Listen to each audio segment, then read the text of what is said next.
I have had horses since I was 9 years old. My first word was horse. So I always wanted one, and my dad made me start out by cleaning stalls and working around horses because they are a lot of work and they take a huge time commitment, and he wanted to make sure it wasn't just a phase. So kind of got away from horses a little bit when I went to college, but when I was able to afford my own horse again, I wanted a rescue. I wanted something I could take from not knowing anything and make my own from the ground up. And I started doing a little bit of independent rescue, and then I learned about Safe Harbor and what they were doing, and it just seemed to make sense to go help an organization that was doing something on such a much larger scale than what I would ever be able to do on my own. The location we're at today is our training center, and it's actually owned by our treasurer, who was the former executive director who relocated for a job, so she's no longer in Middle Tennessee, but she does own this property. We keep about 4 foster horses and 4 sanctuary horses on this property, and this is also our main event facility. So when we have things like the horse camp for grown-ups or horse camp for kids, or we have groups of foster children come out and have a day around horses. We've had disabled veterans come out. We've had ladies from the women's shelter come out and just have time around the horses. This is usually where that happens.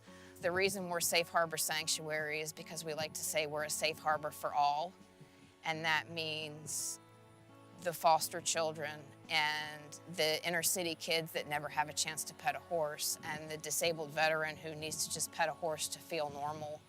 We have volunteers that have anxiety and depression, and you can just watch them kind of rediscover normal, what normal life is when they put their hands on a horse. So it's a really, really neat thing to be involved in and to see. We have a network of foster farms, about 24 farms, as far east as Crossville, south into Murray County, north into Franklin, Kentucky. So we're spread out over a pretty wide area. Some of the farms have more than one Safe Harbor horse, some just have one. The founders were doing dog rescue, and a lot of times people who neglect dogs or cats or other animals have a wide range of animals. And at the time, there wasn't a rescue association or organization that could handle large animal rescues of any sort of scale. They actually got a couple of horses out of a dog rescue and started Safe Harbor to be able to help those horses and continue to help horses and fill that need. Pretty much any livestock. We do donkeys, we do goats. We have a goat herd back here that will never be adopted. They were never socialized, so they just kind of hang out and do their own goat thing.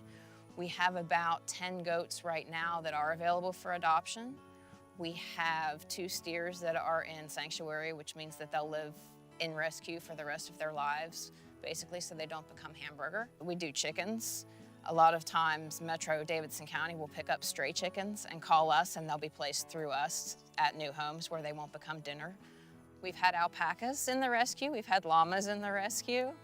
So any sort of livestock, especially for Metro Davidson County that's not set up for large animal rescues. And there are other counties, White County, we did a big 18-horse seizure on that. Murray County's not real set up for horses. We've done horses and goats and chickens from down there. So part of one of Safe Harbor's missions is to educate horse owners and people who may later own horses. Today was our 3rd in a series of 4 horse camps for grown-ups. Our special guest today was Andy Blevins. He's a trainer out of Chattanooga who's won the Extreme Mustang Makeover and the local competition called Rally for the Rescues. He actually won that with a horse that came from Safe Harbor named Cricket, who our veterinarian adopted after the competition. The horse is Gatsby, and Gatsby was part of a Davidson County neglect case where he was actually kept in a 10-by-10 dog kennel for who knows how long. Came to us as a stallion. He is now no longer a stallion, he's a gelding, and he's 14 years old, and he is looking for a new home. This is the first time Andy had worked with Gatsby, yes. And Gatsby he's had some training, and it's been kind of split up, and when you do that with the horse that probably was never handled before that, they tend to lose a little bit each time. So this was a really good opportunity for Gatsby to have some more professional hands-on work today. It was really neat to watch. It was really neat to watch Gatsby want to be with a person because he generally does not want to be with a person. It's really difficult. The most recent one that we did was a Metro Nashville case. got a text at 6:30 in the morning that Metro Animal Care Control had picked up this pony that was found in someone's backyard, and she was pretty near death. Her backbone stuck up that high from her back, just obviously hadn't been fed, had been kept somewhere where she couldn't get to grass. So it just makes you wonder who can do that and why, and it really makes you wish that the animal could talk and tell you their story. On legal cases, it's hard for a couple reasons, because first of all, you never know what you're going into, and you can pretty much guarantee that the horses either have never been touched or have barely been touched. So just to get them off the property in and of itself is very difficult. And then it's always going to be a 6-month rehabilitation process to put weight on them, get their feet right, get their teeth right to where they're even healthy enough to start the training process. And then the training process is probably another 3 to 6 months before you can ever say, this horse is ready to be adopted by someone who already has horse knowledge.